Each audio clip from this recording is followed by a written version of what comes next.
Hello everyone, मैं हूँ दीपिका। आज हम पढ़ेंगे पद, जिसके कवि हैं रैदास।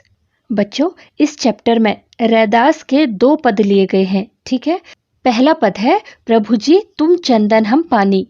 इसमें कवि अपने आराध्य को यानी अपने प्रभु को याद करते हुए उनसे अपनी तुलना करते हैं। उनके प्रभु बाहर किसी मंदिर या फिर मस्जिद में नहीं रहते हैं, यानी उनका ये मानना है कि जो उनके आराध्य प्रभु हैं वो हमेशा ही उनके अंदर, उनके अंतःमन में विद्यमान रहते हैं और साथ ही वो हर काल में, हर स्थिति में अपने प्रभु को अपने आप से श्रेष्ठ और सर्वगुण संपन्न मानते हैं। इसीलिए कवि को उन जैसा बनने की प्रेरणा मिलती है।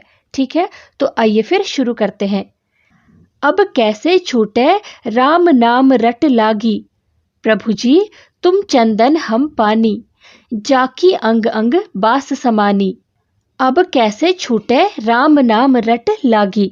तो बच्चों, इस पद में कवि ने भक्त की उस अवस्था का वर्णन किया है जब भक्त पर अपने आराध्य का रंग पूरी तरह से चढ़ जाता है। ठीक है। अब कैसे छूटे मतलब अब कोई चीज मुझसे कैसे छूटे, ये आदत मैं अपने आप से कैसे दूर करूं।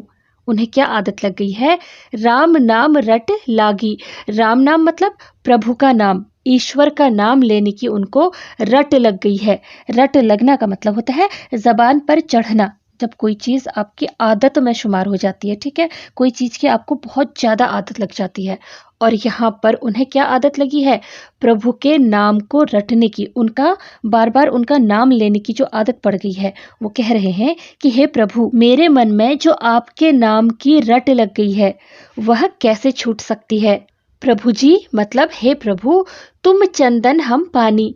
चंदन, चंदन जो हम टीका लगाते हैं पीला रंग का, आप बिल्कुल सही समझे हो, लेकिन वो पाउडर फॉर्म में होता है। ठीक है, चंदन जो है वो लकड़ी से बनाया जाता है, उसका पेड़ होता है। तो पहले क्या होता था, चंदन की लकड़ी को उसमें कुछ पानी की बूंदें डाल करके उसे घिसा जाता था, किसी पत्थर के ऊपर उसको घिसा जाता था और जो उसका लेप तैयार होता था ना, उसे लगाया जाता था। उससे बहुत ज़्यादा खुशबू आती थी, बहुत अच्छी खुशबू आती थी। तो यहाँ पर उस चंदन की बात हो रही है जिसे पानी से घिसकर बनाया जाता है। तुम चंदन हम पानी। तो कवि कह रहे हैं कि हे प्रभु, अगर तुम चंदन हो तो हम पानी हैं। ठीक है। जाकी मतलब जिसके, अंग अंग, अंग अंग मतलब पूरे तन मन में, अंग अंग में, बास समानी। बास का मतलब होता है गंध, सुगंध या फिर खुशबू, और समानी का मतलब होता है समा जाना। ठीक है, यानी बस जाना। देखो, चंदन को जब पानी में मिला देते हैं ना, तो पानी की एक एक बूंद में उसकी खुशबू समा जाती है। ठीक है, तो अगर आप चंदन हो तो मैं पानी हूँ। ठीक उसी प्रकार मेरे तन मन में भी तुम्हारे प्रेम रूपी भक्ति की जो सुगंध है वो व्याप्त हो गई है या फिर समा गई है। प्रभु जी तुम घन बन हम मोरा, जैसे चितवत चंद चकोरा। घन का मतलब होता है बादल और मोरा मतलब मोर। चितवत मतलब देखना, प्रेम से देखना या फिर निहारना। चंद मतलब चंद्रमा। और चकोरा, बच्चों ये चकोर नाम का एक पक्षी है जो ऐसा माना जाता है कि चंद्रमा से बहुत ज्यादा प्रेम करता है और एकटक होकर वो चंद्रमा को निहारता रहता है। ठीक है, तो कवि कह रहे हैं कि प्रभु जी यानी हे प्रभु तुम घन बन हम मोरा। यदि तुम आकाश में छाए हुए घने बादल हो तो मैं जंगल में नाचने वाला मोर हूँ। जिस प्रकार आसमान के घने काले बादलों को देखते ही मोर खुशी से नाचने लगता है, ठीक वैसी ही स्थिति मेरी हो जाती है और मैं आपके दर्शन पाकर खुशी से मुग्ध हो जाता हूँ। उसके बाद कवि आगे कहते हैं कि जैसे चितवत चंद चकोरा, मतलब हे प्रभु यदि तुम चंद्रमा हो, ठीक है, चंद मतलब चंद्रमा, तो मैं चकोर हूँ, वो चकोर पक्षी हूँ। जिस प्रकार चकोर चंद्रमा का प्रेम प्राप्त करने के लिए उसे एकटक ताकता रहता है या निहारता रहता है, उसी प्रकार मैं भी आपका प्रेम पाने के लिए हमेशा तरसता रहता हूँ। ठीक है, आगे कवि कहते हैं प्रभु जी तुम दीपक हम बाती। दीपक मतलब दिया और बाती जिससे दिया जलाया जाता है, दिए में एक बाती रखी जाती है ना, फिर तेल डाला जाता है और तभी वो बाती जलाई जाती है। जाकी ज्योति, ज्योति मतलब जो ज्योति उस पे लौ जो जलती है, ठीक है। बरे, बरे मतलब जलती है। दिन राती मतलब दिन और रात यानी हमेशा। तो वो कह रहे हैं कि हे प्रभु, यदि तुम दीपक हो यानी तुम एक दिया हो तो मैं उसकी बाती हूँ। जो बाती समझ रहे हो ना, जो रुई से बनाई जाती है, मैं उस दीपक की बाती हूँ जो तुम्हारी भक्ति में सदा जलता रहा है। जाकी यानी जिसकी ज्योति बरे दिन राती, जिसकी जो ज्योति है, जिसकी लौ है, वो दिन रात जलते रहती है। तो वो कह रहे हैं कि मैं उस बाती की तरह, उस बत्ती की तरह दिन रात तुम्हारी भक्ति में हमेशा जलता रहता हूँ। मैं तुम्हारे दर्शन रूपी प्रेम को पाने के लिए सदा तड़पता रहता हूँ। प्रभु जी, तुम मोती हम धागा, जैसे सो नहीं मिलत सुहागा। तो कवि कह रहे हैं कि प्रभु जी यानी हे प्रभु, तुम मोती हम धागा। अगर आप मोती हो तो मैं उसे पिरोए जाने वाला धागा हूँ। मोती सब समझ रहे हैं ना, सफेद रंग का होता है जिसके आभूषण बनते हैं, पर्ल जिसे कहा जाता है। तो जिसमें वो मोती पिरोया जाता है, मैं वो धागे के समान हूँ। जैसे सोनही मिलत सुहागा, सोनही मतलब सोना जो गोल्ड होता है, मिलत मिलता है, सुहागा बच्चों सोने की चमक बढ़ाने के लिए सुहागे का इस्तेमाल किया जाता है। सुहागा एक पदार्थ होता है, ठीक है, वो एक वस्तु है। कि अगर आप मोती हो तो मैं उसे पिरोने में काम आने वाला धागा हूँ। मोती और धागे का संबंध सोने और सुहागे के मिलन जैसा पवित्र है। देखो, सोने को साफ करने के लिए और चमक बढ़ाने के लिए सुहागे का इस्तेमाल किया जाता है। जिस प्रकार सुहागे के संपर्क में आकर यानी सुहागा उस पर लगाने से सोना शुद्ध हो जाता है और उसका महत्व भी बढ़ जाता है। क्यों? क्योंकि उसमें चमक आ जाती है। ठीक उसी प्रकार तुम्हारी भक्ति पाकर मैं भी शुद्ध हो गया हूँ और मेरा भी महत्व बढ़ गया है। अब कैसे? देखो, अगर मोती की माला बनी है, किस में बनी है? धागे में बनी है ना? लेकिन उन्होंने अपनी तुलना धागे से करी है और प्रभु की मोती से करी है। आभूषण में यानी उस माला में क्या दिख रहा है? उसमें सिर्फ मोती दिख रहे हैं और वो जो धागा है वो दिखाई नहीं दे रहा, लेकिन उस धागे की वजह से ही वो मोती उस माला का आकार ले पाए हैं, है ना? कवि आगे कह रहे हैं, प्रभु जी तुम स्वामी हम दासा। दास मतलब सेवक या फिर नौकर। ऐसी भक्ति करे रैदासा।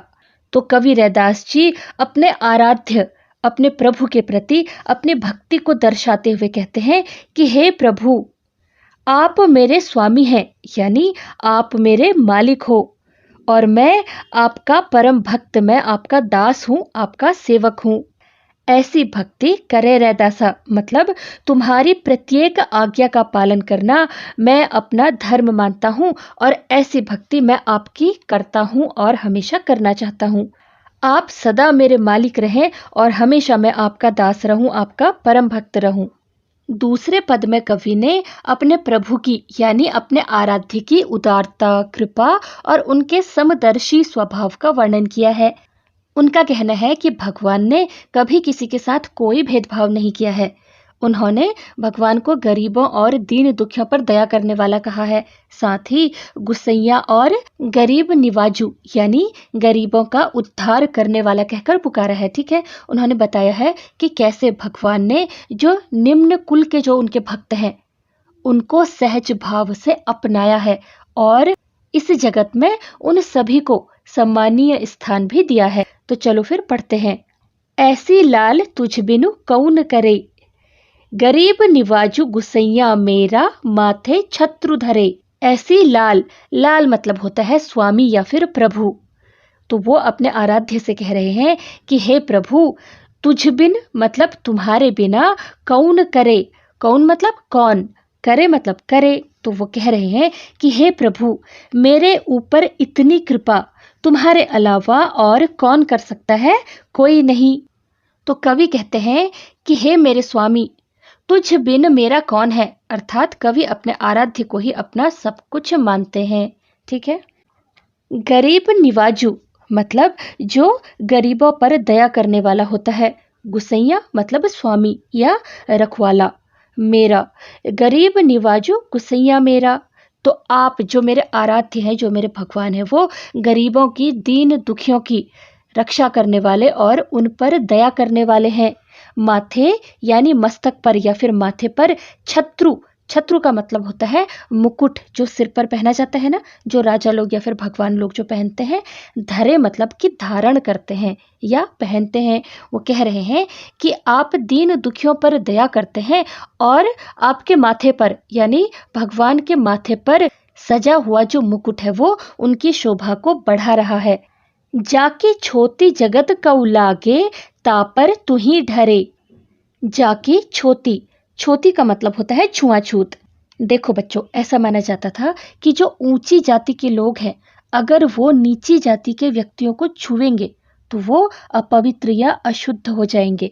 जगत कऊ लागे मतलब जिसकी जो छुआछूत, जिसकी छूत इस पूरी दुनिया को लग जा रही थी, जिसको छूने से जो पूरी दुनिया है वो अपने आप को अपवित्र समझते थे। संसार के लोग उसे छूने से बचते थे, उसे अछूत मानते थे। तापर यानी उन पर, तू ही मतलब तुम ही, और ढरे मतलब होता है द्रवित होना या फिर दया करना। ठीक है, तो कवि कह रहे हैं कि संसार के वो लोग जो मुझे छूने मात्र से ही खुद को अपवित्र समझने लगते थे, ऐसे अछूत व्यक्ति पर हे प्रभु तुमने ही दया दिखाई और अपनी कृपा बरसाई। मैं तो अभागा हूँ, मुझ पर आपकी असीम कृपा बनी हुई है। नीचहु ऊंच करे मेरे गोविंदो, काहू तेन डरे। नीचहु ऊंच करें, इसका मतलब है कि नीच को भी वो ऊंची पदवी प्रदान कर देते हैं। कौन? मेरे गोविंदु यानी मेरे जो प्रभु हैं, मेरे जो आराध्य हैं। काहू ते न डरे मतलब किसी से नहीं डरते हैं। तो कवि कहते हैं कि भगवान के छूने मात्र से ही अछूत मनुष्यों का भी कल्याण हो जाता है, क्योंकि भगवान अपने प्रताप से किसी नीच जाति के मनुष्य को भी ऊंचा बना सकते हैं। बच्चों, ऐसा उन्होंने क्यों कहा है? देखो, भगवान जो है वो मनुष्यों के द्वारा किए गए कर्मों को देखते हैं। वो ये नहीं देखते कि वो किस जाति का है, वो उच्च कुल का है, निम्न कुल का है, वो ये नहीं देखते हैं। वो उनके द्वारा जो किए गए कर्म है, जो अच्छे काम है, उसी के हिसाब से उसे ऊपर और निचली श्रेणी में रखते हैं, और ना कि वो किसी जाति को देखते हैं। ठीक है, इसीलिए वो निम्न जाति के व्यक्ति को भी उच्च वो कर देते हैं। नामदेव कबीरू तिलोचनु, सधना सैनु तरे। तरह का मतलब होता है तर जाना या फिर उद्धार होना। ठीक है, तो अब यहाँ पर कवि कुछ लोगों का उदाहरण देते हुए कह रहे हैं। देखो किस किस का? नामदेव, कबीर, तिलोचनु त्रिलोचन, सधना और सैनु, इन सब का उदाहरण देते हुए कह रहे हैं कि उनकी दया से, भगवान की दया से ही नामदेव जैसे संत, कबीर जैसे जुलाहे, तिलोचनु यानी त्रिलोचन जैसे जो सामान्य व्यक्ति थे, और सधना जैसे जो कसाई, और सैनु जैसे संतों का भगवान ने उद्धार किया था, वही बाकी लोगों का भी उद्धार करेंगे। जिस तरह से उन्होंने इन सब का उद्धार किया था, उसी प्रकार वो अन्य गरीब और निम्न जाति के लोगों का भी इस संसार रूपी भवसागर में उद्धार करेंगे और उन्हें पार लगाएंगे। ठीक है, कही रविदास सुनहु रे संतहु। संतहु मतलब जो संत लोग हैं। हरिजीव ते सभे तरे। हरिजीव का मतलब होता है जो प्रभु हरि हैं, जो हरि जी हैं। ठीक है, भगवान हरि जो हैं। और सभे सरे का मतलब होता है सब कुछ संभव हो जाता है। सभे मतलब सब कुछ और सरे मतलब संभव हो जाता है। कही रविदासु मतलब कवि रविदास या कवि रैदास जी कह रहे हैं कि सुनहु रे संतहु यानी हे संत जनों, सभी व्यक्तियों, सभी सज्जन व्यक्तियों, तुम सब लोग मेरी बात को सुनो।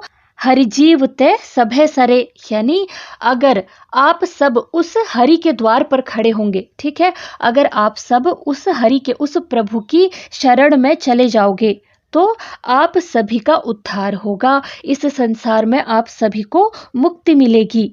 एकमात्र हरि जी या प्रभु जी ही हैं जो इस संसार में सब कुछ करने में समर्थ हैं। इसलिए सभी संतों को, सभी लोगों को ईश्वर की शरण में ही जाना चाहिए, क्योंकि वही हैं जो उन्हें इस भव सागर से पार लगा सकते हैं और मुक्ति दिला सकते हैं। तो बच्चों, इस तरह से ये चैप्टर यहीं पर ख़त्म होता है। मुझे उम्मीद है कि ये आपको समझ में आ गया होगा, लेकिन एज़ ऑलवेज अगर कोई डाउट है तो आपने कमेंट करना है। पूरी कोशिश करूँगी कि आपका डाउट दूर कर सकूँ। तो मिलते हैं अगले चैप्टर में। Till then keep learning and take care.